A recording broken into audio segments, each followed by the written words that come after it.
শুনছেন শুনছেন গল্প স্বল্প, শুধুমাত্র 100.1 FM গোল্ডে। শুরু হচ্ছে গল্প নুটিমন্তর। রচনা বিভূতিভূষণ বন্দ্যোপাধ্যায়। এক অলৌকিক ও মন্ত্রতন্ত্রের আবহ সৃষ্টি করা হয়েছে গল্পকে রসঘন করার জন্য। যদিও FM রেইনবো কোনোভাবেই কোনো অলৌকিকতা বা কুসংস্কারকে প্রশ্রয় দেয় না। অলৌকিকতার আবহ সৃষ্টি বিভূতিভূষণের অন্যতম প্রিয় শৈলী।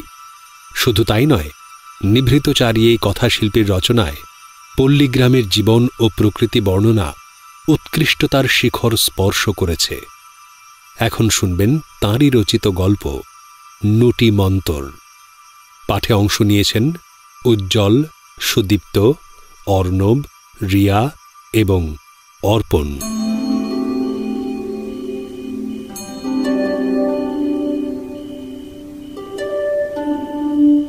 হাবু নাপিতের ছেলে, সুতরাং রীতিমতো তার বুদ্ধি।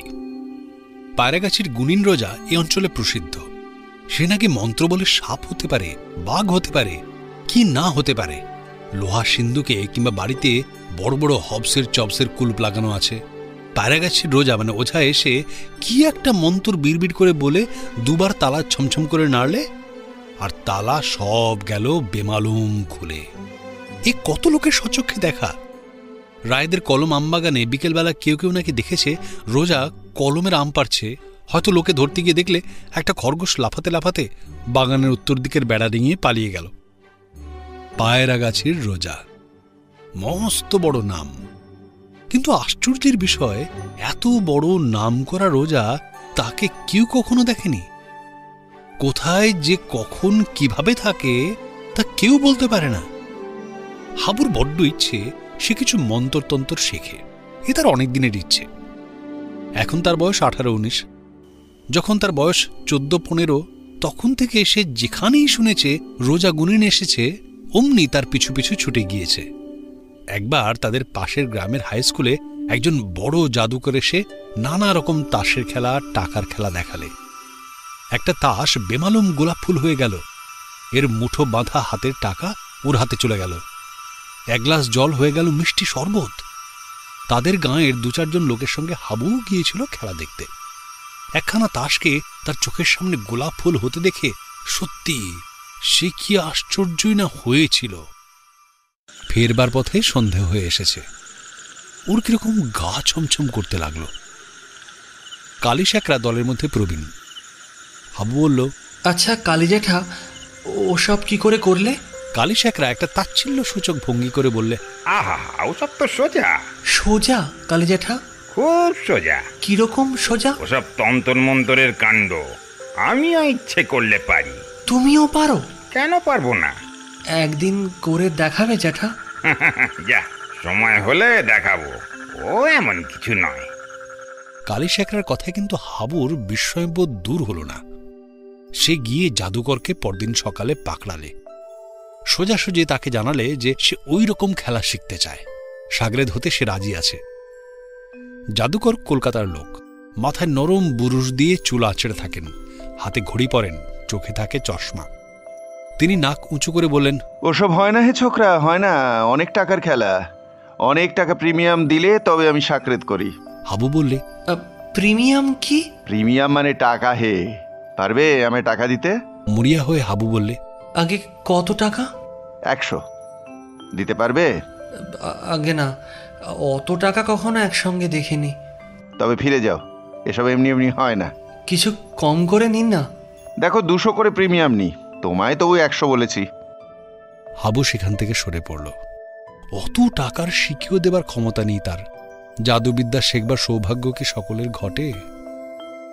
কেটে গেল বছর 3। এই 3 বছরে তার জীবনে নতুন কিছু ঘটল না। এ অজ পাড়া গাঁয়ে জীবন একরঙা ছবির মতো একঘেয়ে। ঠিক এই সময় একদিন হাবু দুপুরে মাছ ধরতে গেছে নদীতে। এমন সময় দেখলে একটা লোক আমবাগানের ছায়ায় বসে আপন মনে কতগুলো ঢিল নিয়ে খেলছে। হাবু একটু এগিয়ে গিয়ে দেখলে লোকটা একটা ঢিল হাতে নিয়ে ছুঁড়ে দিতেই সেটা মস্ত বড় একটা কোলা ব্যাঙ হয়ে গেল। লাফিয়ে লাফিয়ে পালালো। আরেকটা ঢিল ছুঁড়তেই সেটা হয়ে গেল একটা ছেলেদের 2 টাকার খেলনা গাড়ি, কিন্তু সেই গাড়ি গড়গড় করে গড়িয়ে চোখের বাইরে অদৃশ্য হলো। আর একটা ঢিল হিল হিল করতে করতে একটা সাপ হয়ে চলে গেল। একটা ঢিল এক মুঠো আবির হয়ে ছত্র আকারে ছড়িয়ে মাটি রাঙিয়ে দিলে। হাবু সেখানে গিয়ে দাঁড়াতেই লোকটা ওর মুখের দিকে চেয়ে ফিক করে হেসে বললে, কে? স্তম্ভিত ও ভীত হাবু কোনো কথা না বলে একেবারে লোকটার পা জড়িয়ে ধরতে গিয়ে হোঁচট খেয়ে পড়ল। গাছতলায় লোকটা নেই।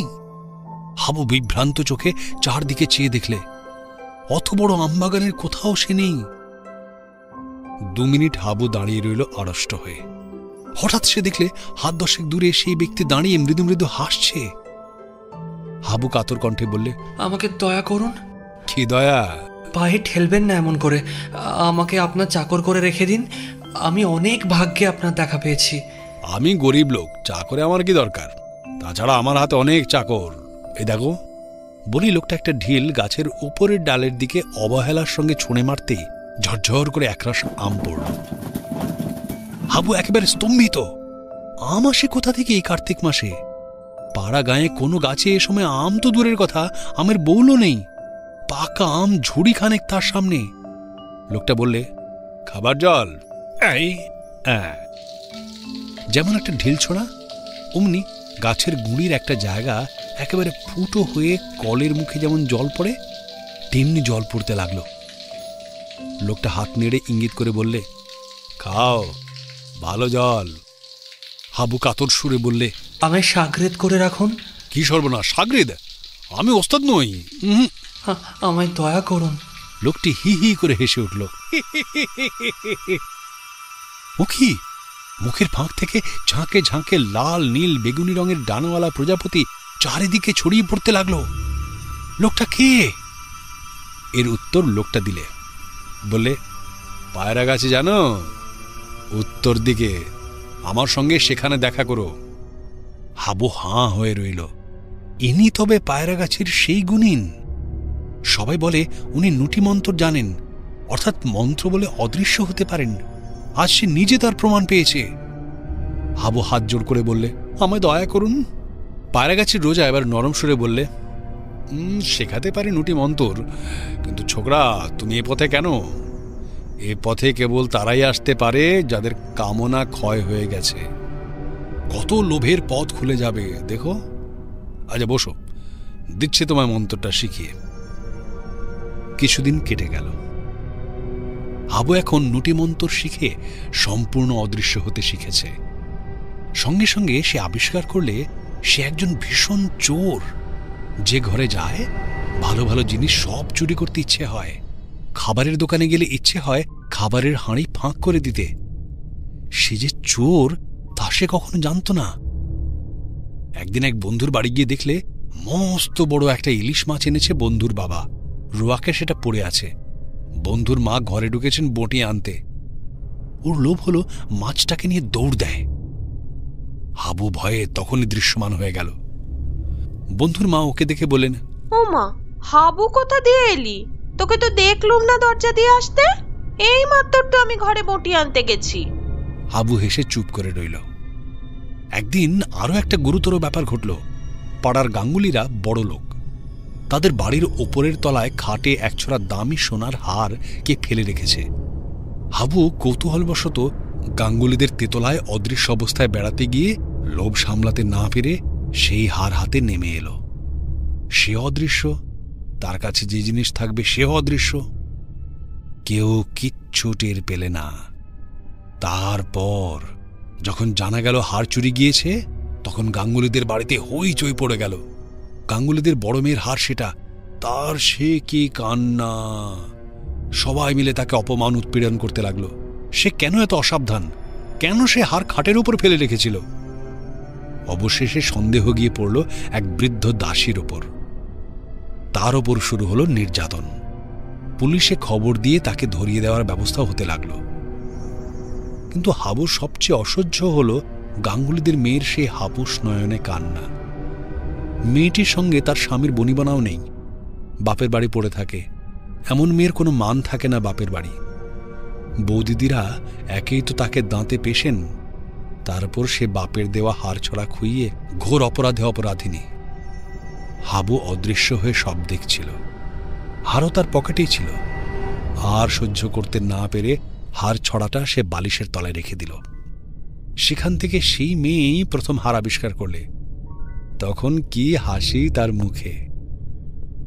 তা তো হল, কিন্তু হাবু পড়ে গেল মহা বিপদে। সে চোর হয়ে গেল শেষ পর্যন্ত। এ কি ভয়ানক প্রলোভনে সে পড়েছে! পদে পদে প্রলোভন, পদে পদে সচ্চরিত্রতার পরীক্ষা দিতে হচ্ছে তাকে। মনের বল ক্ষয় হয়ে যাচ্ছে দিন দিন। লোভ সামলাতে সামলাতে গলদঘর্ম। অদৃশ্য না হয়েও থাকা যায় না, অদৃশ্য হলেও বিপদ। এ কি সর্বনাশা মন্ত্র! মাসের পর মাস কাটে এই ঘোর অগ্নি পরীক্ষার মধ্যে দিয়ে। হাবু ইতিমধ্যে এক বিয়ে বাড়ির ভাঁড়ারে ঢুকে শেরখানেক সন্দেশ মেরে দিল। পরক্ষণেই জাগল অনুতাপ, তীব্র অনুতাপ। সে কোথায় নেমে চলেছে দিন দিন! পায়রা গাছের রোজা একই সর্বনাশ তার করে গেল। কিছুতেই অদৃশ্য হবার প্রলোভন সামলানো যায় না, কিছুতেই ভোলা যায় না নুটি মন্তর। নুটি মন্তর তার জীবনের অভিশাপ। বছর খানেক এভাবেই কেটে গেল। কত খুঁজলে পায়রা গাছের রোজাকে, কেউ সন্ধান দিতে পারলে না।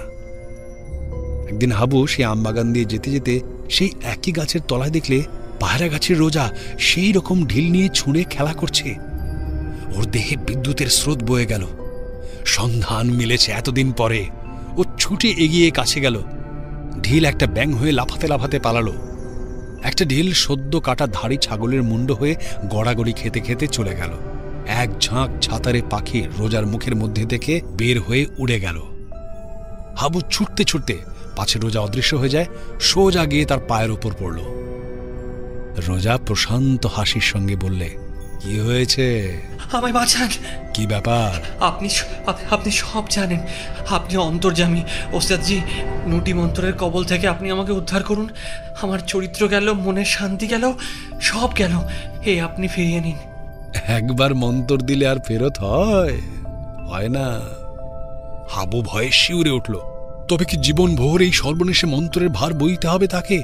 এই অশান্তি, পদে পদে পরীক্ষা সারা জীবন চলবে? হাবু পা আঁকড়ে ধরে বললে, আমায় বাঁচান, আমি মরে যাব। তবে চাও না নুটি মন্তর?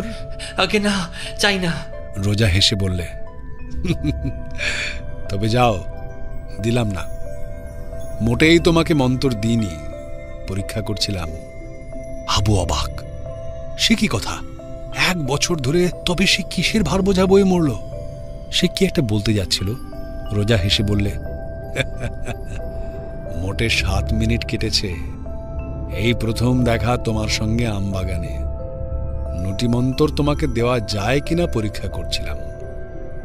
আমি আজ 20 বছর এই মন্ত্রের ভার বয়ে আসছি, আর তুমি এর দায়িত্ব 7 মিনিটও নিতে পারলে না।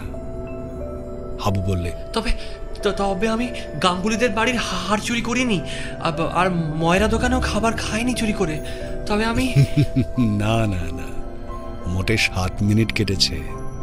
আমার সামনে ছাড়া তুমি কোথাও যাওনি। এই তো প্রথম তোমার সঙ্গে আমবাগানে দেখা। বলে কি? হাবু আড়ষ্ট হয়ে দাঁড়িয়ে রইল। পায়রা গাছের গুনিন হা হা করে হেসে উঠল।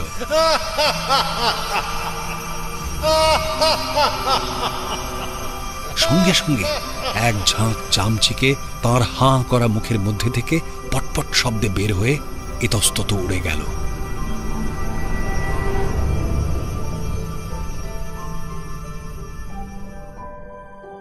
এতক্ষণ শুনছিলেন গল্প নুটি মন্তর। রচনা বিভূতিভূষণ বন্দ্যোপাধ্যায়।